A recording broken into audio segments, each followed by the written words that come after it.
At tayo ay papasok na naman po sa ating trabaho. Ito na talaga ang ating daily routine. So,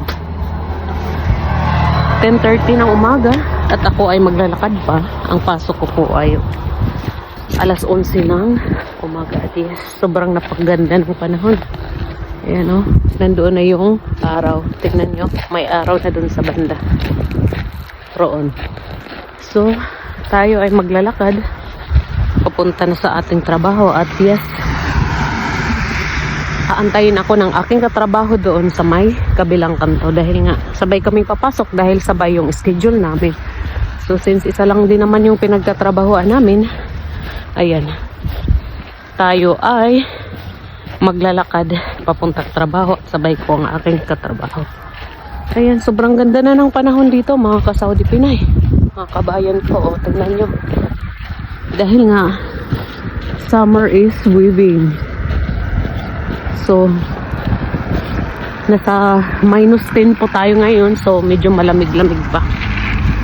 Pero pag paano na yung summer, so, hindi na po masyado ang ating malamig na panahon. Malamig pa naman pero wala nang snow.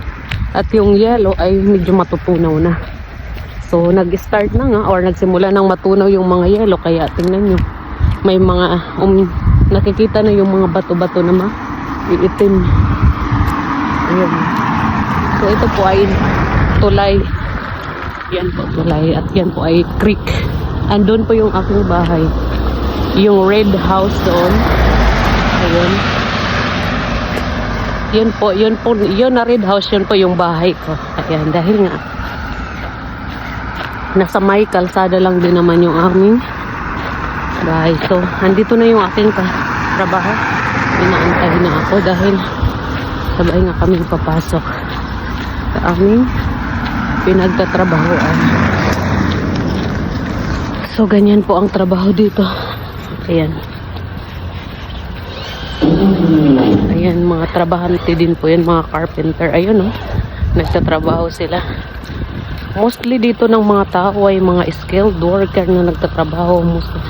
In demand dito na trabaho ay mga carpenter, electrician, handyman, at syempre yung mga skilled worker din katulad naming nasa F&B industry. Kagaya ng mga waitress, barista, at kung cleaners din, yes. Cleaners dito ay in demand din ng cleaners dito. Ayan. Ayun yung aking kasama nag-aantay sa akin. Ayan o. Baka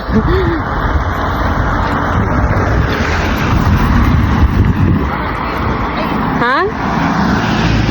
Patalo mag-eyeglass din. Siyempre, kailangan mong mag-eyeglass. O, ayan, mag-eyeglass din daw siya dahil hindi siya papatalo. Oo. Maano nga? At ang may akin ba yung phone na tumutunog? O sa'yo? Sa'yo? Akin yun din. Nagpa-phone ako. Kasi naiwan ko sa loob din. Ayan. Nandito na ang aking pinakamaganda na katrabaho. Thank you po.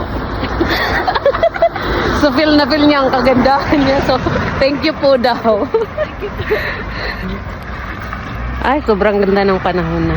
Pero medyo malamig kagabi, ang daming aurora dahil. Dapat pala pag may aurora. Nakita mo yung pinost ko? Doon, oo. Nandun yung aurora kagabi sa may taas ng bubong nila. Ano ba yun? Nila Bruce. Sabi ko nga Be, grabe ang kapal. Tsaka ang ganda ng mga kulay, be. Oo, maganda yan dun sa inyo. Ang tagal ko kaya doon nag-stay. Ang tagal ko tayo. Alam mo yung Icelander, nagulat mo sa akin kasi nakatali ko daw ko pagharap ko doon sa may naglalaba pala siya. Sana tinawag mo. Dahil punta ka dito, Day. Hindi ko para picture tayo. Wala ka na nga, feeling ko tulog, ka na nakahiga ka na or nagre-rest ka na. Ang ganda talaga, be. Iba-iba yung kulay. Alam mo, nagwa-white, nag-green, nagpe-pink, may red. Maganda eh. Kasi dito pa lang nakita na natin eh. Dito nung nagpakita siya saglit. Tapos pagdating ko dun, be, sabi ko kumapal siya bigla. Tapos sinipulan ko nga.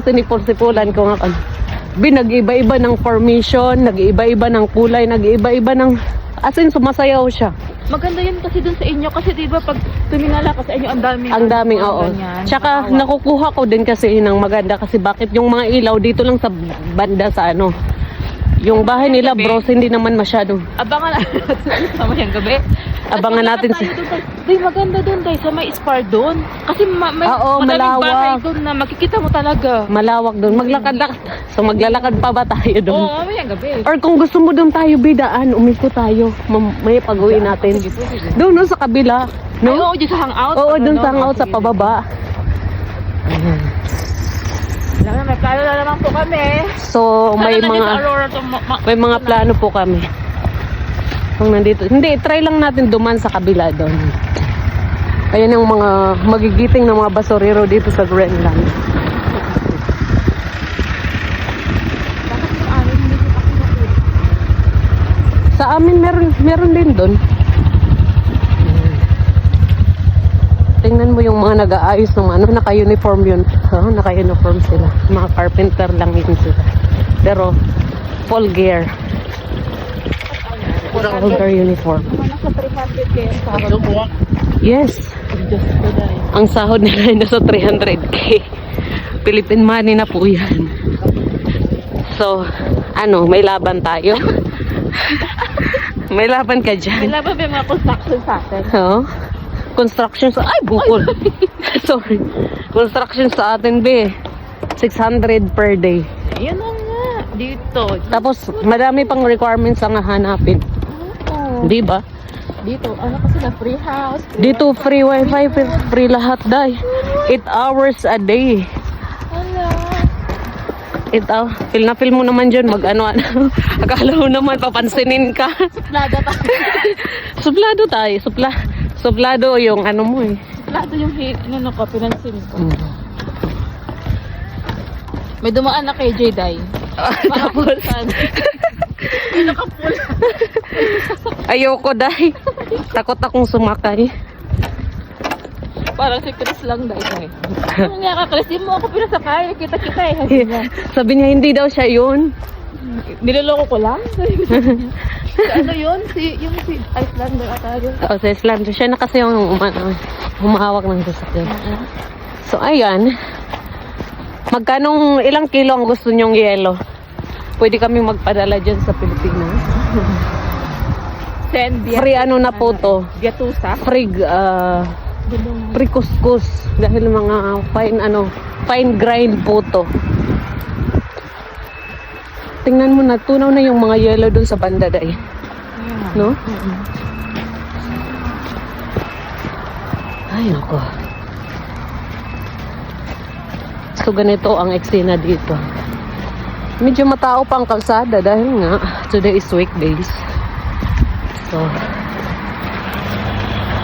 at unfortunately, nakita ko si Dambo. Ayun no, si Dambo. Dambo, bakit ka naman nandito? Akala ko nasa showtime ka. Si Dambo po ay nakita namin pero for his privacy, hindi ko na lang ipapakita. Kami na lang.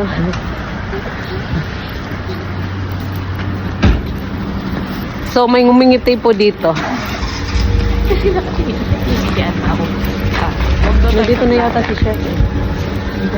Ito, isang outlet namin to dito. Hangout Bistro. So, ipapasok ko ng aking phone dahil nanlalamig na. So, hanggang dito na lang. Bye-bye, Day. Bye-bye ka dito. Bye po. Bye, everyone. Take care.